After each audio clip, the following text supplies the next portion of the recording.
네, 반갑습니다. 교양 글쓰기 2주차 수업을 시작하겠습니다. 지난 그 1주차 때 과제를 제출했었는데요. 첫 번째 과제는 여러분이 그냥 대학 생활을 하면서 앞으로 나름대로의 계획들을 세우고 좀 더 이렇게 내실 있는 생활을 해보라는 의미에서 과제를 냈었죠. 그래서 내가 뭘 하고 싶은가, 그 다음에 그것을 그 삶의 어떤 목표라든지 삶의 방식들에 대해서 한번 고민해보고, 그거 관련해서 나름대로 이렇게 작지만 가장 긴급한 어떤 것들을 어떻게 실천할 수 있도록 계획을 한번 잡아보라고 말을 끄집어냈었는데요. 근데 생각보다 이게 좀 추상적이지 않나. 물론 전공에 따라서 미래의 어떤 삶의 모습이 조금은 정해진 친구들도 있는데, 문제는 상당수가 그냥 공부하기 이렇게 해놨죠. 공부에도 영역이 많죠. 여러 가지가 있습니다. 그래서 그러면 공부하기에 뭐 전공 내지는 뭐 외국어 이런 식으로 좀 구체화 시켜서 좀 정해보세요. 그렇게 해야 그러니까 첫 번째 과제 같은 경우는 제가 딱히 과제를 하라고 낸 게 아니고 자기 스스로가 자기를 어떻게 개발하거나 내지는 자기를 성장할 수 있는 구체적이고 실질적인 방안들을 한번 고민해보자는 의미에서 제가 과제를 낸 거니까. 네, 그렇게 지금 제출한 과제를 수정하라는 말은 아닙니다. 그렇게 해서 구체적으로 좀 이렇게 실천할 수 있는 계획들을 좀 짜는 게 어땠을까? 이런 생각들이 좀 들었습니다. 그래서 쭉 보면서 물론 이제 안 어울린 친구들도 꽤 많아가지고 어떻게 이야기할지 모르겠지만 요거는 어쨌든 과제를 하는 과정 안에서 한번 그런 고민들을 해보라고 네, 과제를 낸 겁니다. 네, 그리고 이제 두 번째 과제는, 참, 그 두 번째 과제부터 이렇게 보니까, 첨부 파일로 과제를 작성해서 낸 친구들이 간혹 있는데, 제가 특별히, 첨부 파일로 내세요라고 요구하지 않으면, 그대로 그냥 문면에 쓰면 됩니다. 제가 여러분한테 부담을 최소화시키려고, 그러니까 평가를 하는 과제가 아니고는 대체적으로 간단하게 해서 오늘 공부한 부분들을 한번 다시 리마인드 시킨다든가, 그죠? 아니면은 학습 활동에서 간단하게 해볼 수 있는 것 이런 정도를 내니까 굳이 첨부 파일로 올리지 않아도 됩니다. 두 번째 과제 중에는 세 문장만으로 간단하게 이야기를 만들어 보세요. 이렇게 했는데 아주 한 페이지씩 이렇게 쓴 친구들이 있어요. 고생은 했는데 과제가 뭘 요구하는지는 좀 정확하게 알고 그렇게 작성을 하면 되겠죠. 다들 이제 글쓰기를 좀 가볍게 시작하세요. 지금은 특별히 과도한 걸 요구하고 있지 않습니다. 그래서 이제 어차피 과제를 하려면 세 문장으로 글을 쓰는데 좀 재밌게 혹은 구체적인 삶의 모습, 그죠? 어떤 친구를 보니까 코로나 때문에 학교 가려고 했는데 못 가고 아직도 있다, 이런 이야기 쓰는데 그런 거는 사실에 관계된 거죠. 어떤 그런 좀 있는 사실에서 글을 쓰는 훈련, 그런 노력들 좀 필요하지 않나 저는 개인적으로 그런 생각이 들었어요. 어쨌든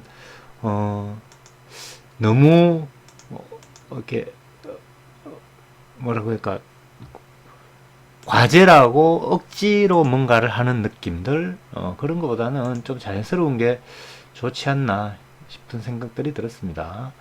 그리고 한 반은 아직 전혀 안 냈던데 어떻게 된 건지 잘 모르겠네요. 제가 아직 학교 온라인 시스템을 전체적으로 지금 파악하지 못하고 있어요. 그래서 겨우겨우 지금 과제 그 다음 수업 올리는 거 좌충우돌하고 있는 상황인데, 어쨌든 차차차차 좀 알아가도록 하고요.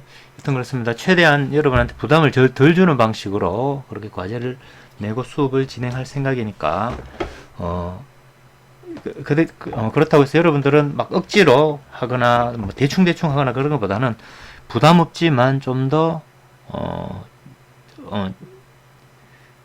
좀 진솔된 그런 걸 필요하다면 좀 쓰면 좋을 것 같습니다.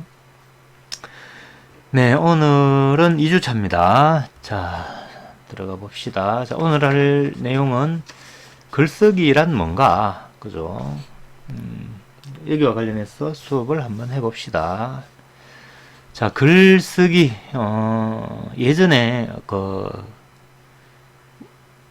제가 학교 다닐 때, 지식 채널 2를 쓸 수 있으면 참 좋을 텐데, 못 쓰니까 참 답답한데요. 글 짓기를 했습니다. 자, 제 얼굴은 좀 꺼놓을게요. 자, 글 짓기를 했는데, 글 짓기는 통상 이제 남들이 생각했을 때 좋다고 생각하는 걸, 잘 썼다고 생각하는 거를 모방하고 따라하고, 뭐 이런 거였는데, 그렇지는 않죠. 크게 글쓰기는 자기 이야기를 쓰고, 진실된 이야기를 쓰고, 이런 것들입니다. 그죠? 일단 거기서 시작을 합니다. 자, 지금 오늘은 좀 포멀한 이야기를 한번 해봅시다. 교재를 바탕으로 해서. 자, 지난 시간하고 이어지죠. 그죠? 언어를 위한 의사소통입니다. 지난 시간에 간단하게 봤다시피, 언어는 말 그대로 한자로 언이라고 하는 말하고, 그 다음에 글이라고 하는 문이 합쳐져서 있죠. 그죠? 그러니까, 그래서, 음성 언어인 말이 있고 문자 언어인 글이 있고 이렇습니다. 그죠? 그래서 기본적으로는 이 의사소통이라고 하는 것을 목적으로 하고 있고요. 그래서 말하기, 듣기 요거는 진짜 말로서 하는 소통입니다. 그 다음에 글로서 하는 소통은 쓰기, 읽기 이렇게 돼 있어요. 참고로 요거는 약간 여담일 수 있습니다만 우리가 소통이라고 하는 말을 먼저 이해하는 방법을 알려줄게요. 자, 소통은 우리가 통상 A가 B에게 이야기하고, 그죠? 어느 상황은 상호적입니다. B가 A에게 이야기를 합니다. 뭔가에 대한 정보를 주겠죠. 그죠? 데이터를 줄 수도 있고, 뭐, 여러 가지를 줄 수 있습니다. 이걸 주고받고 하는 과정이라고 생각하면, 주고받는 과정이 퍼펙트하게 잘 이해된다라고 하는 교환 관계를 생각합니다. 마치 물건을 살 때 돈을 주고 그 다음에 물건을 가져오는 거죠. 그죠? 요것을 등가라고 하는 교환을 머릿속에 떠올리기 쉽습니다. 그런데 구체적으로 일어나는 의사소통이라고 하는 이 의사소통은 실제로 안 그래요. 그렇게 알고 있으면 큰일 납니다. 자칫하면 사고가 나요. 그러니까 자, 누군가 A가 있어요. 그 다음에 다른 B가 있죠. 상대가. 자, 우리가 감아보면 나는 절대 나를 잘 못 봅니다. 거울을 아침에 보면 얼굴하고 앞면만 보이죠. 그래서 그걸 하나를 더 가지고 와서 내 뒤통수를 비춰도 전체를 한 방에 보지 못합니다. 결국 뭐냐면 나 자신이 나를 잘 모르는 부분들이 있다는 거죠. 나에게 있어서 이걸 보고 타자라 그럽니다. 타자. 모르니까. 남. 대표적인 게 무의식입니다. 무의식은 내가 머릿속에 뭐가 있는지 몰라요. 요거 똑같은 상황이 B도 있습니다. B도 나 자신에 대해서 정확하게 알 수 없죠. 이 둘가 서로가 서로를 정확하게 알 수 없는 존재들이 모든 살아있는 존재들입니다. 그들은 근본적으로 자기에 대해서 몰라요. 그러면 남에 대해서는 잘 알 수 있을까? 자, 일단은 쉽게 이야기하면 다 모릅니다. 남에 대해서 결코 다 알 수 없죠. 나도 모르는데 내가 남을 어떻게 알아? 자, 이렇게 됩니다. 이게 철학적으로 좀 어렵게 말하면 존재가 가지고 있는 근본적인 타자성입니다. 타자성. 야구할 때 타자, 안타 치는 타자가 아니고, 한자로 쓰면 이겁니다. 타자. 남이죠, 남. 내가 모르는 거. 앞에 있는, 버스 타고 가면서 앞에 앉아있는 사람이 무슨 생각을 하고 있는지 모릅니다. 왜? 타자기 때문에. 자, 그래서 뭔가 모르는 부분들을 서로 가지고 있는 이 두 사람이, 혹은 여러 사람이 의사소통이라고 하는 거랍니다. 그래서 이렇게 보고 A가 B를 보고 말을 걸죠. 이때 재밌는 게 이제 그래서 A는 B를 몰라요. 잘. 일정 부분만 알죠. 그랬을 때 A는 B를 보면서 누구에게 실제로 말을 거냐 하면 요 B 위에, 머리 위에 A가 생각하는 B가 있어요. 요거는 실제 B하고 다릅니다. 그죠? 그래서 얼굴은 A, B를 보면서 머릿속에는 실제로는 얘를 내가 생각하는 B에게 말을 거는 거죠. 그럼 B는 그래 뭐라고 대답을 하죠. 근데 B도 끄떡끄떡 할 때 누구에게 끄떡끄떡 하냐면 자기가 생각하는 A에게 A를 보고 끄떡끄떡 합니다. 마찬가지로 이 A-라고 합시다. B-라고 하고 A-는 A하고 같지 않습니다. B-가 B하고 같지 않은 것처럼. 그래서 얘는 머릿속으로는 이 사람한테 그래 하고 대답을 하는 거죠. 결국 보면 어때요? 이 나라고 하는 A는 나를 다 잘 몰라요. 그럼에도 불구하고 내가 정확하게 모르는 또 다른 사람인 B한테 대답을 하고요. B는 B 입장에서 보면 나죠. B 역시 나도 잘 모르지만 내가 아는 A에게 A를 두고 대답을 합니다. 그래서 대화는 실제로는 이렇게 각자가 머릿속에 있는 상대방을 보고 대답을 하고 말하고 합니다. 근데 문제는 내 앞에 있는 사람이 생각하는 나, A-하고 실제 나하고는 다르다는 거죠. 결국 이 말은 뭐냐면 대화는 아까 이야기했다시피 여기에 등가 교환의 이 식이 성립되지 않습니다. 이게 근본적으로 그래요. 차이가 있다는 겁니다. 그래서 우리가 끊임없이 대화를 하게 되는 데는 뭐냐면 이 등가에 근접해 들어가려는 점건선적이라고 하는데 이렇게 점점 이 B의 실제에 가까워져 가려고 하는 노력입니다. 근데 영원히 일치되지는 않습니다.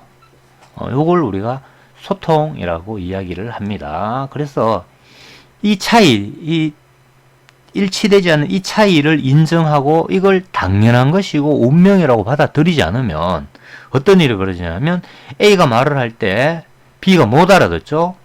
내지는 받아들이지 못할 경우도 있습니다. 그러면 폭력이 만약에 마음에 안 들 때 권력이 들어가면 폭력이 작용하죠. 너는 왜 내가 하는 말을 못 알아들어? 이렇게 해서 언어적 폭력을 하거나 물리적 폭력을 하거나 B도 마찬가지로 일이 벌어집니다.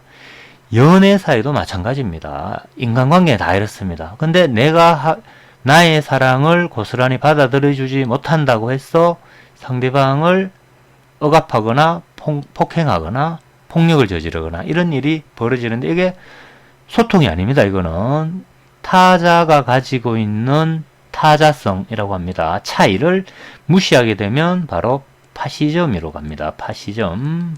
그리고 즉각적으로 폭력으로 귀결됩니다. 하니까 이 타자성에 대한 인식과 그 다음에 이해가 소통에는 기본적으로 있어야 됩니다. 네. 그래서 소통 이야기 들어가기 전에 요거는 알아놓고 가는 게 좋겠죠. 자, 문자 언어로는 쓰기와 읽기가 있습니다. 자, 혹시 여러분이 친구들의 대화를 이렇게 글로 옮겨 본 적이 있는지 모르겠습니다. 녹음을 한번 해서 글로 옮겨 보면요. 이제 입장이 두 개가 있죠. 대화에 직접 참가했던 당사자인 경우와 그 다음에 대화에 참가하지 않았던 제3자 이 둘이 만약에 서로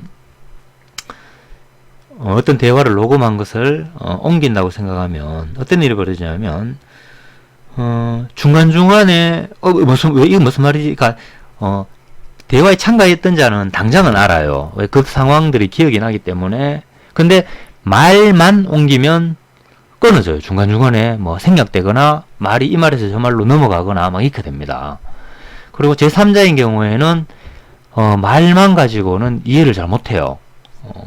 그리고 이제 첫 번째 대화에 참가했던 당사자인 경우를 하더라도 시간이 한참 지나고 난 뒤에 그 대화 상황을 서서히 이제 잊어먹게 되면은 그때 내가 왜 이런 이야기를 했는지 잘 모릅니다. 자, 이게 이제 말하기의 상황입니다. 반대로 이제 글을 읽거나, 그러니까 글을 써가지고 그걸 말로 옮기는 경우가 있습니다. 대화에 서툴러서 혹은 낯선 중요한 대화를 해야 되는 경우, 그죠? 이런 경우죠. 그럴 때 말을 글로 적어갑니다. 그죠? 자, 그렇게 하면 일단은 어떤 일이 벌어지냐면 청중들한테 말을 들려주려, 글을 그대로 말로 옮길 때 일단은 대화는 아닙니다. 그죠? 이 대화 상황은 아니고요.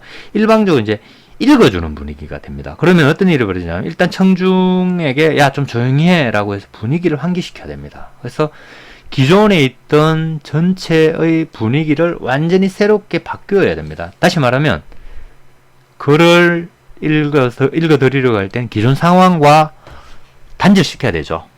그 다음에 이제 글을 말로 읽어준다 하더라도 어때요? 이거 무슨 말일지 상대방이 그 말을 제대로 이해 못하는 경우가 많아요. 왜? 말은 막 현장에서 그때그때 상황에 맞춰서 할 수 있는데 비해서 글은 어때요? 이런저런 고민들을 가지고 있죠. 그죠? 그래서 오래 고민해서 작성됩니다. 그리고 곧바로 수정이 안 되기 때문에 생각보다 그 안에는 여러 가지 의미를 내포시키려고 하는 경우가 많아요. 그래서 포함하고 있는 의미가 많기 때문에 말처럼 쉽게 이해되지 않는다는 거죠. 우리가 글을 가지고 끊임없이 말로 수업을 할 때 풀어내는 이유도 바로 거기에 있습니다. 왜? 글 자체로는 한 방에 잘 안 된다는 거죠. 이해가. 그런 말과 글의 차이 나는 상황들이 있습니다. 자, 그럼 말하기의 특징을 한번 봅시다. 자, 일단은 말은 현장적입니다. 그죠? 그래서 여러 가지 비언어적 수단이 활용돼요. 이 비언어적 메시지에는 그죠? 눈빛, 표정, 말의 높낮이, 또 그 다음에 그것도 있습니다. 강세도 있어요. 강세. 성질나면 우리가 목소리가 톤이 강세가 강도가 확 높아집니다. 그죠? 예, 높낮이. 그 다음에 속도, 몸짓 다 있습니다. 그래서 요거는 아주 개체적인 형태의 봤을 때의 비언어적 메시지고요. 이런 어떤 언어 외적인 요소 이외에도 발화 상황이라는 것은 뭐냐면 상대와의 사회 문화적인 성격 혹은 차이 이런 게 있습니다. 나이 차이, 그죠? 신분이나 지위상의 차이, 성별의 차이 이런 것처럼 지위 혹은 힘, 사회적인 조건이죠, 그죠? 이런 차이가 다 한참에 다 작용합니다. 그래서 우리 한국 사회는 특히 나이를 많이 따지니까 나이 어린 사람이 나이 든 사람에게 반말로 못하죠. 단어 쓰는 것도 그래서 공소언어법에 해당되는 걸 씁니다. 이런 것들이 이제 말이 가지고 있는 특징입니다. 그래서 이 비언어적인 메시지를 통해서 상대방의 태도와 입장, 가정 등을 짐작하죠. 그 다음에 내용을 보충하거나 또 발화 속도나 내용의 난이도를 조정하는 것이 가능합니다. 우리가 지금 근데 어때요? 이 코로나 상황에 여러분하고 제가 현장성을 가지지 않고 지금 의사소통을 하고 있었어. 이 수업은 구체적인 말하기 특징하고 좀 달라요. 제가 여러분을 몰라요. 얼굴을 볼 수가 없습니다. 지금 제가 하는 말을 알아듣느냐, 못 알아듣고 멍한 표정으로 있느냐, 잘 모르죠. 그렇게 해서 지금 이 수업은 말하기 특징에서도 조금 벗어나 있습니다. 자, 그래서 어쨌든 봅시다. 말하기와 듣기라고 하는 소통의 특징은 뭐냐면 발화자하고 수신자가 쌍방향적입니다. 쌍방향적이라는 것은 일방적으로, 지금 이 수업은 제가 단방향적입니다. 그래서 저는 일방적으로 발신하고 여러분은 여러분이 발신을 하고 싶으면 문자, 뭐 전화 혹은 뭐 이런 걸로 발신이 가능하죠. 그래서 기울어져 있습니다. 근데 실제로 대화는 쌍방향적입니다. 내가 발신했다가 또 내가 수신했다가 내가 발화자도 되고 그 다음에 청자도 되고 이런 거죠. 자, 그 다음에 중요한 거 아까 이야기했던 요런 비언어적 메시지라고 하는 게 뭐냐면 이것도 있으면 표정이나 뭐 얼굴 모양이죠. 그 다음에 소리 이런 것들입니다. 이게 다 뭐냐면 그 다음에 특히 문화적인 성격 이런 것까지도 들어오기 때문에 비선형적입니다. 여러 가지 요소가 동시에 개입해 들어옵니다. 심지어는 말 잘하고 있는데 옆에서 자동차 사고가 뻥 나면 어때요? 대화가 끊어지고 다른 말로 넘어가 버리죠. 이런 게 발화 상황의 비선형성이 개입하기 때문에 그렇습니다. 요게 말의 차이, 말의 특징입니다. 제가 일부러 가져와 봤는데, 자, 희곡 보면, 우리가 희곡 잘 배웠죠, 그죠? 희곡 보면 이렇게 있습니다, 요거. 여러분 아마 수업 시간 배웠을 것 같은데, 천성세의 만선의 한 부분인데, 그죠? 이렇게, 혀를 휘휘 내두르며 놀라는 신용을 하면서 표정이죠, 그죠? 행동과 표정. 이건 뭡니까? 희곡이라고 하는 이 양식 자체가 어때요? 말하기라고 하는 것을 염두에 두고 쓴 거죠, 그죠? 구체적으로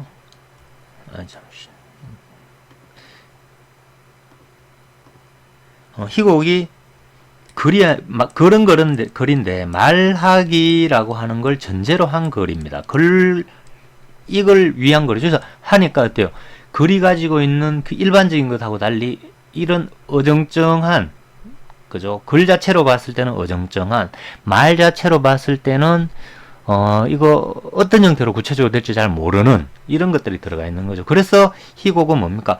요 희곡 하나를 가지고 읽어내는 연출자마다 다 다르게 작품이 나오죠. 그래서 이 연출이라고 하는 것이 필요해지는 겁니다.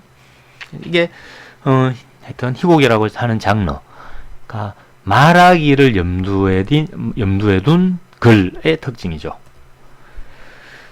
자, 그 다음에는 글쓰기의 특징으로 한번 들어가 봅시다. 말하기와 달리 글쓰기의 특징은 글만 쭉 따라가면 되죠. 문자의 선형성이라고 제일 먼저 할 수 있습니다. 아까는 말하기는 비선형성이 특징이었다면 글은 선형성이 특징입니다. 그래서 우리가 생각하는 것과 달리 말하고 글은 성격이 전혀 다릅니다. 다른 층에 속합니다. 마치 남성 화성에서 온 남자, 뭐 금성에서 온 여자, 뭐 이런 것처럼 층위가 다르다. 죽었다 깨나도 둘은 다릅니다. 그런데 이제 우리는 끊임없이 문화적인 트레이닝, 훈련을 통해서 말을 글로 옮겨 적을 수 있는 것이라고 사실 착각하는데, 한 번이라도 이 행위를 해본 친구들은 절대 말을 글로 옮겨 적을 수 없고, 글도 또한 말로 잘 안 된다는 걸 압니다. 그죠? 자, 어쨌든, 자, 이런 특징들이 있다. 자, 글쓰기에는 뭡니까? 문장 부호가 있어요. 문장 부호는 사실은 글 내용하고 상관없습니다. 이것도 어쩔 수 없어요. 글 내용을 원활하게 전달하기 위해서 필요한 글 외적 장치입니다. 이런 거 재밌는 게 있어. 교통법규를 잘 지키게 하고 교통 흐름을 잘 흐르게 하려니까 교통경찰이 안에 들어가서 법규를 위반해야 되죠. 교통경찰은 막 신호를 무시하고 차선을 무시하고 막 뛰어다닙니다. 그래서 사고 처리하고 이런 것처럼 이 글의 언어적 요소가 잘 소통되도록 하려고 하니까 언어적 요소가 아닌 아들이 와서 교통정리를 해줘야 되는 거죠. 하여튼 이거 이외에 이제 비언어적 요소가 개입되지 않습니다. 다 글자로 쭉 써집니다. 우리 지금 요 글에서 보면 따옴표 요런 거 문장 부호죠. 요거는 의미가 별로 자체는 의미 없습니다. 이거 인용해 왔구나. 요런 걸 표현해 주는 거죠. 자, 그 다음에 공식적인 글쓰기를 제대로 하기 위해서는 규범을 알아야 됩니다. 규범에 맞는 쓰기 훈련이 필요해요. 그래서 여기에는 뭐 적절한 어휘를 어떻게 선택할 거냐, 그 다음에 문법의 관계, 그 다음에 문장과 문장 사이의 맥락과 요소, 그 다음에 맞춤법, 이런 것들을 알아야 됩니다. 특히 왜 그러냐면 말하기는 현장적이다 그랬죠. 그래서 그때그때 순간순간 고칠 수 있습니다. 말은 이거 아니야 이렇게 이야기하면서 고치면 되죠. 근데 글쓰기는 내가 글 쓰고 난 뒤에 띄워보내버리면 어때요? 다른 사람이 그것들을 가지고 어떻게 읽든 내가 관여할 수 없습니다. 오해할 수 있고요. 따라서 그 다음에 잘 못 알아들을 수도 있죠. 그런데 이제 통상 보면 글은 쓰는 사람이 답답하죠. 수용자가 최대한 제대로 수용해 주었으면 하는 게 글 쓰는 사람의 바람입니다. 그러니까 여러분이 작년에 아니면 혹은 한 3년 반 후에 자기소개서 같은 걸 써보면 알아요. 내 글을 제발 좀 제대로 알아봐 주세요. 저 여기 있어요. 이렇게 이야기를 해야 됩니다. 그렇다면 그 글을 읽는 상대가 내가 말하고 하자는 의도를 정확하게 이해할 수 있도록 최대한의 노력을 기울여야 되는데 그게 이 글쓰기 규범입니다. 규범. 그래서 요 훈련들을 글쓰기에는 기본적으로 해야 한다 라고 하는 겁니다. 네, 자 일단 1교시는 여기까지 하고요. 자 잠시 쉬었다가 다시 2교시에서 이어서 하도록 하겠습니다.